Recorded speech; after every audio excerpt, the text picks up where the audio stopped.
Pembicara ketiga yaitu Pak Dr. Insinyur Adi Djoko Guritno, MSIE. Saya bacakan terlebih dahulu kurikulum vitae Pak Adi Djoko.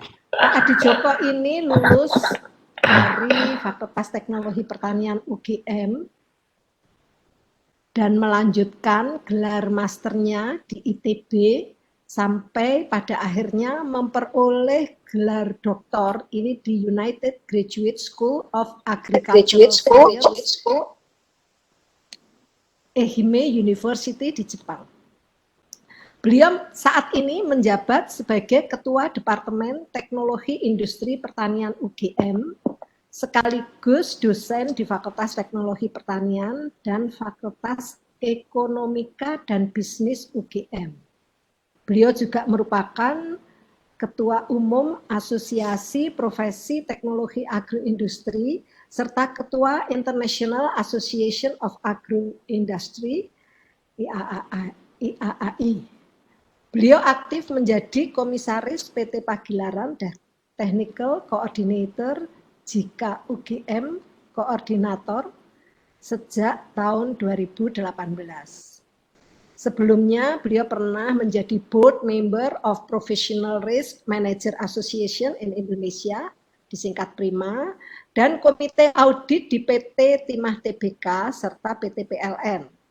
Selain itu, pada tahun 2012, beliau juga aktif dalam SME, Subject Matter Expert, Risk Management Project di PT Semen Gresik Tbk, dan Assessment of Risk Maturity Level PT Telkom Tbk.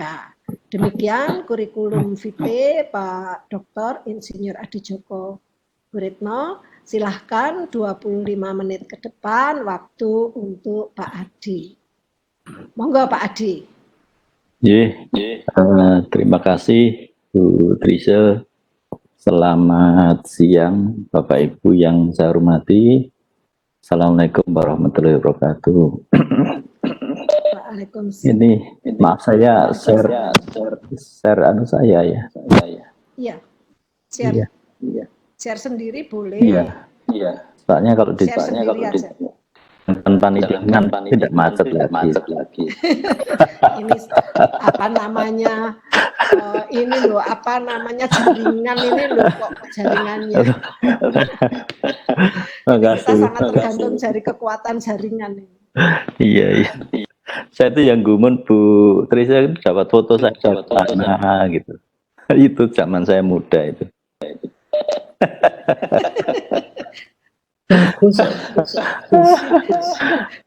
Baik Bu Trisha, selamat siang dan terima kasih atas waktu yang diberikan ke saya.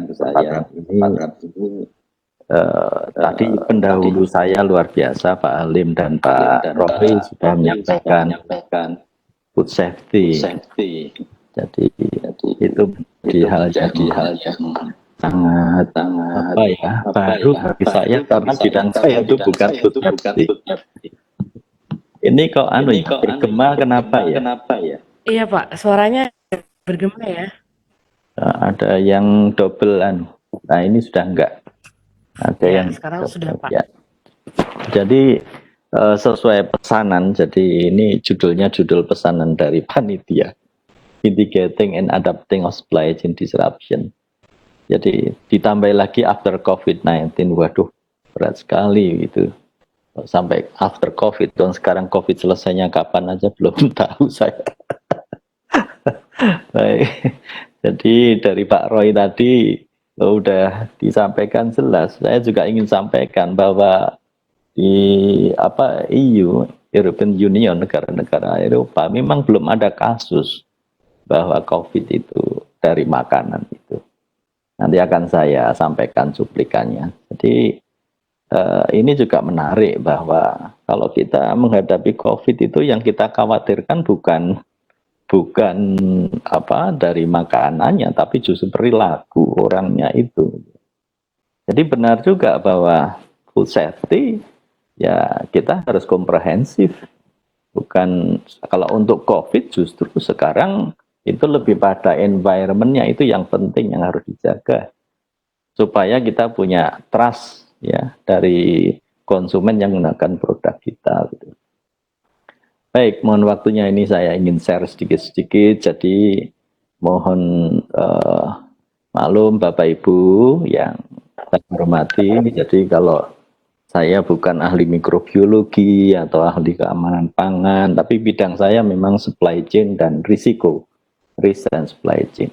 Jadi saya nanti ingin sampaikan beberapa hal terkait dengan agroindustri, lalu survei di beberapa riset dan supply chain disruption, bagaimana mengcover supply chain disruption itu. Kemudian ada pendekatan yang sering dipakai di dalam menyelesaikan supply chain disruption, yaitu risk management. Saya sampaikan sedikit walaupun tidak detail, tapi setidaknya saya berharap ini ada satu terbuka bahwa ada peluang untuk menyelesaikan hal itu dan bisa diselesaikan dengan baik. Ada tools-nya juga tersedia dengan baik. Baik, jadi kalau saya mulai bahwa kita itu sejak awal sudah Mei saja sudah 10.000 kasus terkonfirmasi COVID ini. Ini data dari BNPB. Ini terus meningkat sampai sekarang. Bahkan upaya-upaya untuk penerapan pembatasan sosial berskala besar itu nampaknya juga belum ada hasilnya dengan baik. Tapi juga tidak menampik kemungkinan juga kalau ini tidak dilakukan mungkin juga luar biasa besar juga korbannya sekarang. Jadi kita positive thinking saja apa yang dilakukan, kita tidak menjudge itu berhasil atau tidak, tapi at least itu merupakan upaya untuk menekan korban gitu.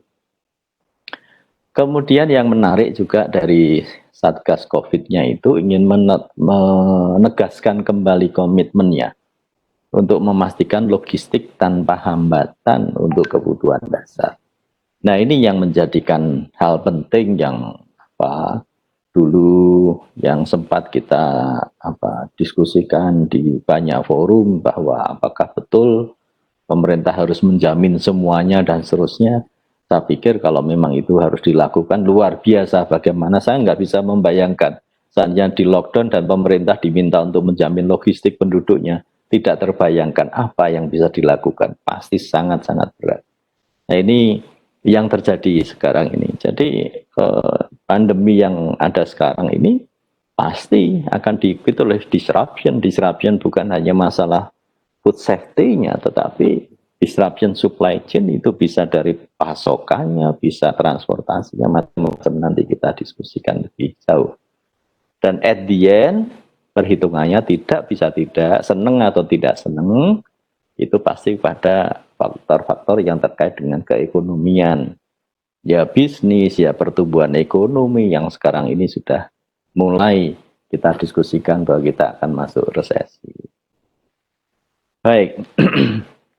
Bapak Ibu yang saya hormati, ini dari Komisi Eropa, Directorate General for Health and Food Safety-nya. Jadi ada dua pertanyaan, ini banyak pertanyaan, lalu saya ambil dua yang terkait dengan kita itu. Sebenarnya ada yang lain juga. Jadi kalau saya terjemahkan secara bebas begitu, sebagai operator bisnis makanan, dapatkah saya meminta jaminan dari pemasok saya terkait COVID-19? Ini jawabnya tidak.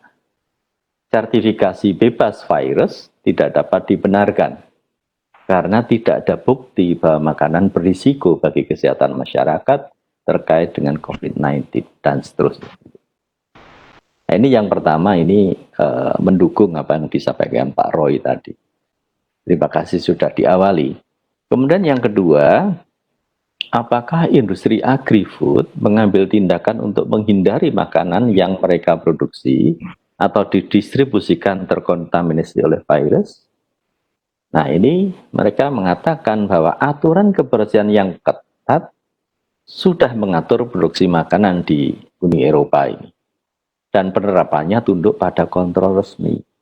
Jadi yang saya warna merah ini sebenarnya kalau kita kaitkan dengan food safety dari konteks produksinya, selama itu ada pada protokol atau aturan atau memang yang sudah disertifikasi, saya pikir tidak masalah.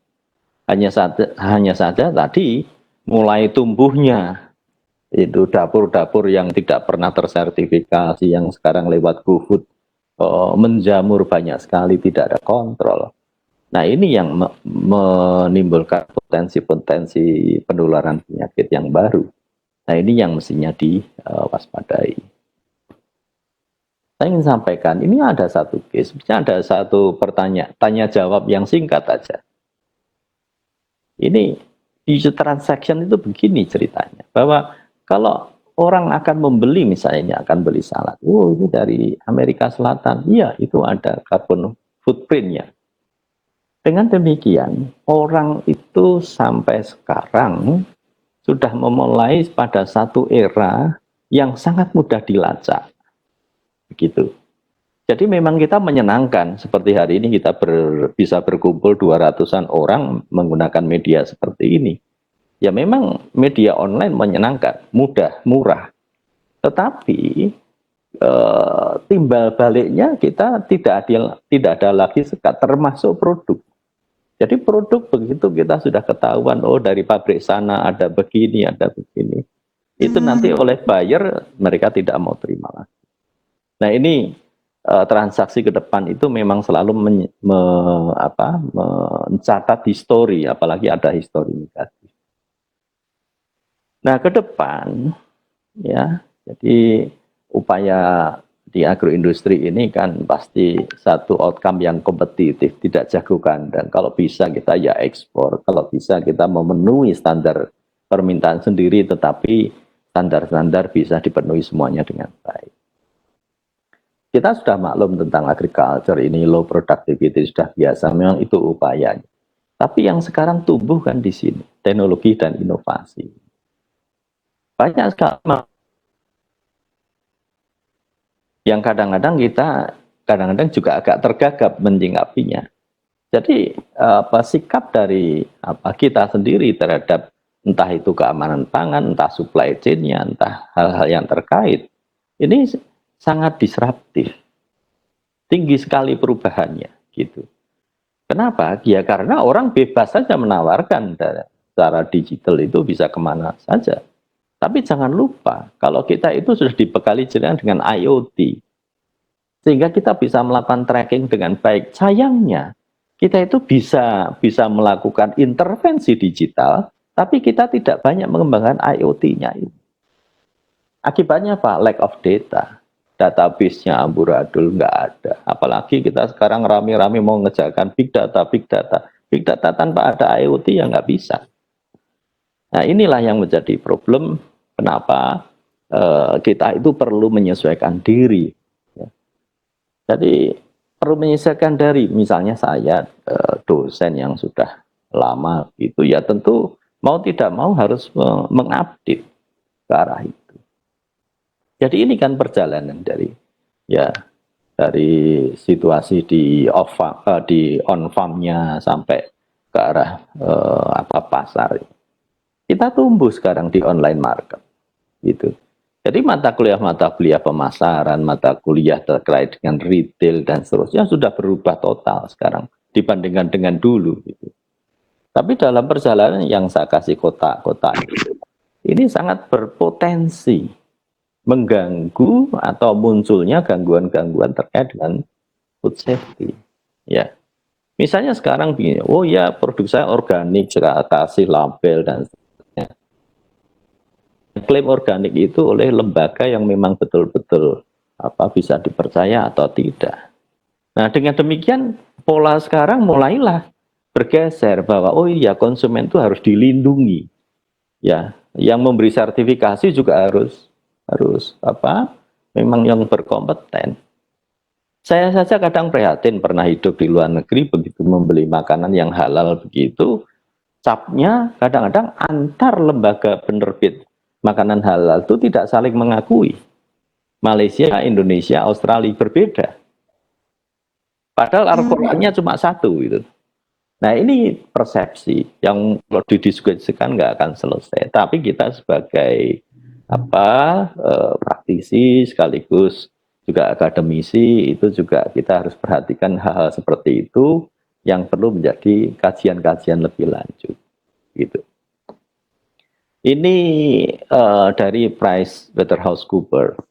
Jadi kalau PwC itu kalau di Indonesia kan dikenal hanya sebagai akuntan publik, tapi sebenarnya mereka setiap tahun mengeluarkan satu hasil survei, ya macam-macam, ya seperti McKinsey dan seterusnya. Ini saya ambil satu saja. Jadi ada pertanyaan integritas rantai pasokan yang bisa dipercaya oleh konsumen. Lalu ditanyakan, manakah dari masalah berikut yang menurut Anda merupakan risiko paling signifikan bagi bisnis? Ternyata jawabnya product safety. Jadi patut bergembira teman-teman yang ada di bidang food safety ini. Ternyata menurut hasil survei masih merupakan concern utama, keprihatinan utama. Bagi para produsen pun itu menjadi hal yang sangat penting. Nah, untuk itulah kita dituntut bahwa yang namanya product safety harus didekati dengan banyak sekali tools atau keilmuan atau kebidangan-kebidangan yang saat ini terus berkembang. Nah, ini merupakan satu bukti bahwa survei yang dilakukan sedemikian banyak itu menunjukkan bahwa product safety itu masih sangat-sangat penting. Nah, sekarang ke supply chain disruption. Apa tuh supply chain disruption itu? Gitu. Jadi supply chain disruption itu bisa di mana saja terjadi di sepanjang rantai pasok. Gitu. Mulai dari petani sampai ke konsumen, entah itu produk yang fresh atau produk yang harus diolah dulu. Any part of supply chain itu bisa menyebabkan undesired impact. Jadi ini tentu menjadikan supply chain itu sendiri berpotensi untuk memunculkan gangguan, disruption, tidak perform, tetapi asalnya itu cukup banyak. Nah, sekarang kalau orang akan mendekati seperti oke, saya ingin supply chain yang tangguh, resilience, tapi tidak sedikit sekali disruption-nya, apa yang harus saya lakukan? Nah, itulah PR yang harus kita lakukan, itu yang akan kita diskusikan sekarang secara konseptual. Bapak Ibu yang saya hormati, jadi begini, konsumen itu bisa mendapatkan produk dengan banyak cara di sini. Konsumen bisa dry food yang tires-nya itu cukup mudah, paling mudah dilihat itu dry food. Kenapa? Karena selain awet, mereka itu terlindungi biasanya dan biasanya juga dengan pengemas-pengemas yang cukup baik. Gitu. Tapi akan lebih sulit, misalnya fresh produk. Karena apa? Polanya bisa melewati sortasi, grading, packaging yang bagus atau malah tidak langsung. Gitu. Ada juga yang lewat cold chain, misalnya susu, ya seafood dan seterusnya, cold chain. Ini PR baru lagi. Kenapa PR baru? Karena cold chain menurut survei itu minimal itu 20% itu habis untuk supply chain ya. Kebayang itu. Tinggi sekali. Padahal rata-rata supply chain cost di Indonesia itu 14%. Ya minimal 20-25%, malah bisa lebih. Nah, ini tantangan yang berbeda. Jadi intinya bahwa distribution channel ini juga akan mempunyai atau memberikan tantangan yang berbeda kalau kita ingin mengurangi disrupsi, gangguan di dalam supply chain. Ini sampilkan contoh dari Business Insurance dari beberapa artikel. Mereka mengatakan bahwa supply chain disruption itu selalu terjadi dan itu menyebabkan reputasinya turun. Sudah mungkin Bapak Ibu masih ingat 2010 pada saat Indomie ditolak masuk di Taiwan. Kalau dipikir-pikir yang salah siapa? Apa food safety? Tidak. Wong itu terbukti mereka itu patuh terhadap aturan gitu. Ya. Jadi sering kasus-kasus seperti itu harus dibahas dari dua sisi. Bagi seorang supply chain manager misalnya melakukan arrangement ekspor ke negara tanpa tahu apa yang menjadi regulasi di sana itu fatal. Contohnya karena paraben, karena benzoat, maka yang ada di kecap, maka produk tadi Indofood tadi ditolak gitu. Apakah itu disruption? Iya. Tapi penyebabnya bukan karena produk, karena si pengatur supply chain tadi yang kurang memahami. Ya, memahami produknya iya, tapi tidak memahami di tempat tujuan. Gitu. Nah, ini agak menarik yang disampaikan oleh Zurich Consulting. Jadi supply chain itu, ya, dengan supply chain pertanyaannya itu, apakah disruption itu nanti akan terjadi? Ya pasti terjadi. Tapi di mana dan kapan itu yang harus kita kejar. Di mana dan kapannya itu. Jadi kita sedikit meningkat untuk mencari disruption tadi, selain sebab-sebabnya, lalu kita mulai mencari di mana kritikalnya sekarang. Prioritas apa yang kita lakukan sepanjang supply chain tadi. Jadi dikatakan bahwa efeknya itu bisa ke brand image bisa jatuh. Apalagi di tempat kita yang sangat sensitif dengan isu agama seperti sekarang ini. Coba perusahaan kita diisukan ada barang tidak halal, akan jatuh supply chain. Produknya, bahkan kadang-kadang ada PHK. Baru saja kemarin pengalaman saya, itu di Unilever, pekerjaannya kena COVID. Ya, kebetulan saya sekarang nangani teh. Hampir 10 hari nggak beli teh. Apakah yang kolaps Unilever saja? Tidak. Ada ribuan pemetik teh itu yang juga terimbas. Gitu. Ini merupakan supply chain. Jadi supply chain itu jangan dipikirkan hanya pada bagian itu saja yang menderita, tapi rangkaian. Jadi semacam memang rantai pasok begitu. Nah ini juga dari PwC. Yang menarik, satu perusahaan yang sudah siap, satu perusahaan yang sudah siap dan paham mengenai disruption, ini ternyata stock prices-nya itu kalau jatuh itu cepat bangkit. Gitu. Jadi di sini, jadi announcement period sejak awal memang mengalami kerugian, tapi pada tahun berikutnya begitu berjalan, ini benchmarknya masih mengalami masalah, sedangkan mereka sudah rebound kembali.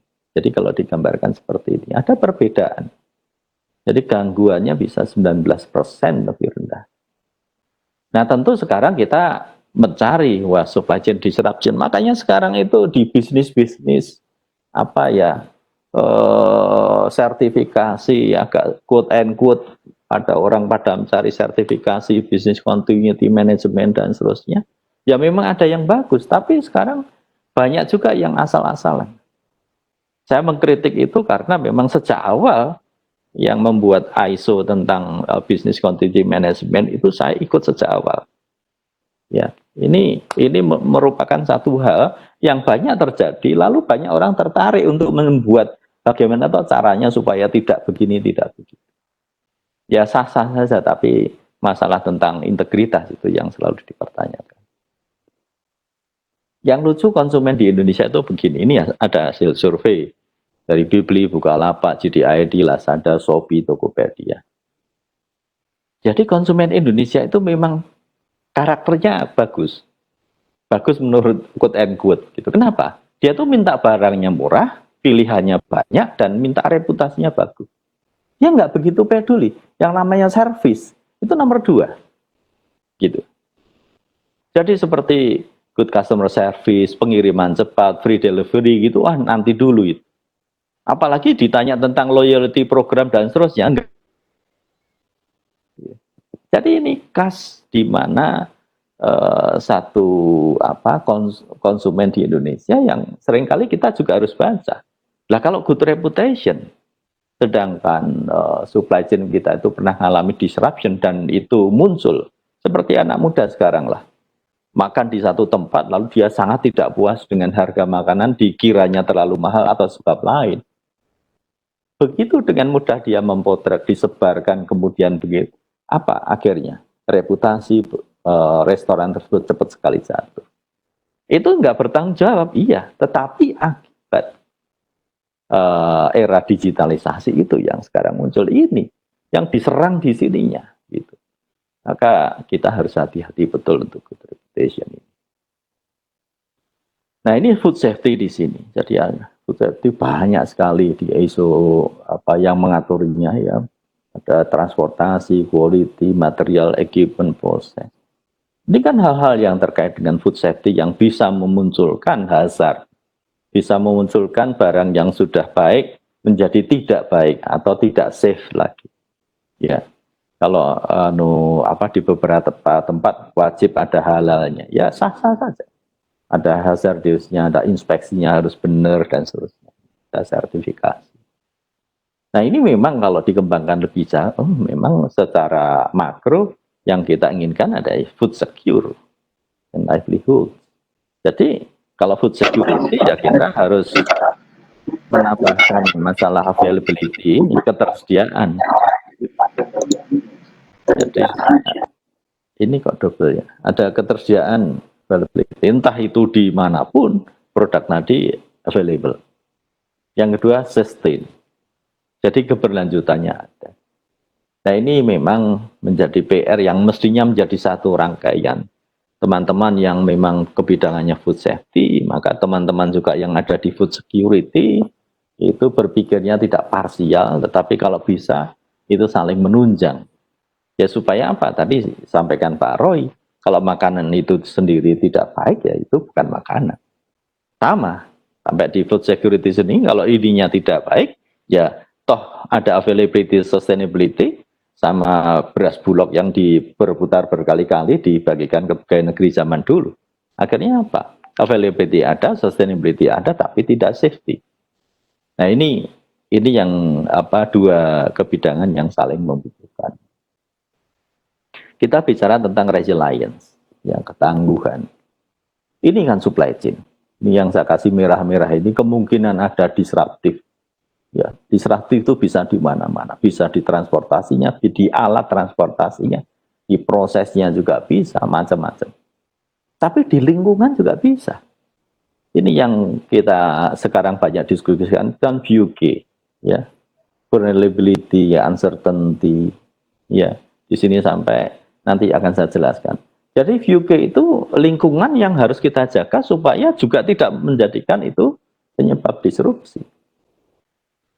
Nah untuk itu ada pendekatan-pendekatan ini di risk management saya bisa pakai macam-macam metode, tidak hanya satu itu, bisa ISO, bisa SCCP, bisa SNZS 4360, bisa COSO, ditambah lagi dengan ISO 22000 ya, GA ya, Codex Alimentarius Commission, wah, punya aturan macam-macam, GSI Traceability, Global GAP, macam-macam.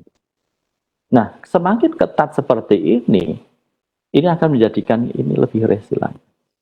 Nah, persoalannya sekarang Indonesia banyak di sini, ininya mulai tumbuh, konsumen-konsumen yang kita ekspor itu kalau dari negara maju menuntut A, B, C, D, dan seterusnya.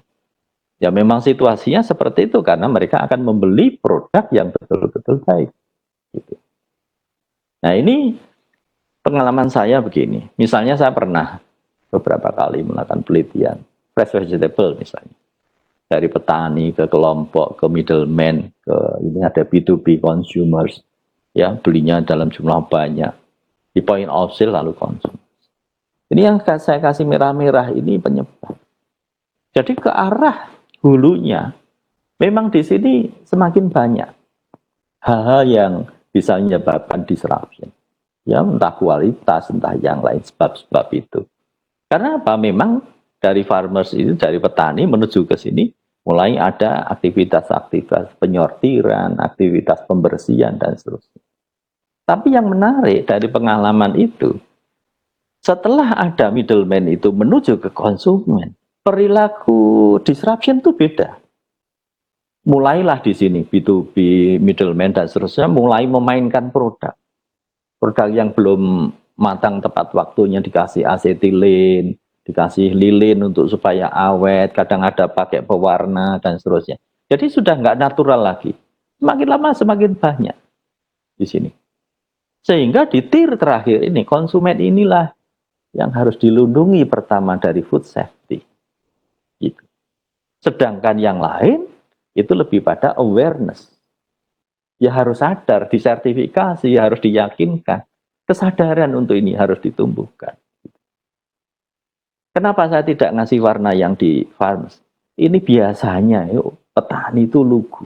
Petani itu tidak banyak macam-macam. Asal dijual lebih dari biayanya mereka itu sudah terima. Ini makhluk yang sebenarnya bagus sekali untuk diberdayakan sesuai dengan aturan. Tapi yang di kelompok hijau inilah yang sering menjadikan konsumen itu sebagai objek. Nah ini yang harus kita lindungi. Ini tadi view K tadi, kalau menengok ke belakang ya, nggak usah terlalu panjang, tapi Bapak Ibu sudah tahu kompleks, volatile ya, naik turunnya contohnya begitu. Kita nggak bisa predik ya, uncertain apalagi. Seringkali transaksi itu lebih pada event based proses, jadi ketidakpastian semakin tinggi, bukan flow based proses. Nah ini kalau kita bersikap melihatnya itu helikopter view lebih makro begitu, maka event based itu ya harus dikurangi complexity ya, kompleksitas dan seterusnya, ambigu juga begitu. Jadi ini hal-hal yang harus dikurangi dari view kita tadi. Baik Bapak Ibu, jadi menurut beberapa hasil survei memang apa atau yang menyebabkan disruption itu ya, dari supplier itu paling banyak ini, kualitas, cost, dan disruption dari supply. Jadi ya inilah yang harus kita perbaiki. Ini yang harus kita cari penyebab-penyebab. Maka penyebab dari supply chain disruption itu bisa dari macam-macam. Kebetulan saja sekarang itu COVID-19 itu ada di natural disaster kelompoknya ya, itu di epidemic. Tapi yang namanya disruption bisa saja macam-macam, mulai dari explosion, ada labornya, bisa production problem. Jadi kadang-kadang kalau kita terlalu mikro melihat, itu lebih pada produknya. Padahal itu disebabkan oleh misalnya tenaga kerja yang tidak begitu bertanggung jawab terhadap pekerjaannya dan seterusnya. Jadi kita bukan lagi era di mana mengandalkan quality assurance. Bapak Ibu ini mohon juga jadi perhatian. Era sekarang tidak mengandalkan quality assurance. Itu masih perlu, tetapi kita harus membangun sejak awal supaya biaya quality assurance itu menjadi kecil.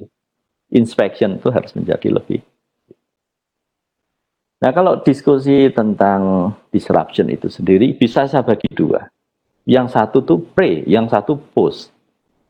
Oke, kita setuju. Nah, bagaimana cara mengelolanya? Pre-disruption itu adalah kegiatan risk management. Supply chain risk management. Sedangkan yang post disruption itu adalah disruption management. Loh, artinya apa? Disruption terjadi. Jadi kalau sudah kena disruption, lalu saya mau ngapain? Ini PR besarnya. Jangan berpikir bahwa dengan risk management akan selesai semua. Tidak. Karena disruption pasti akan terjadi. Tadi sudah saya sampaikan di depan.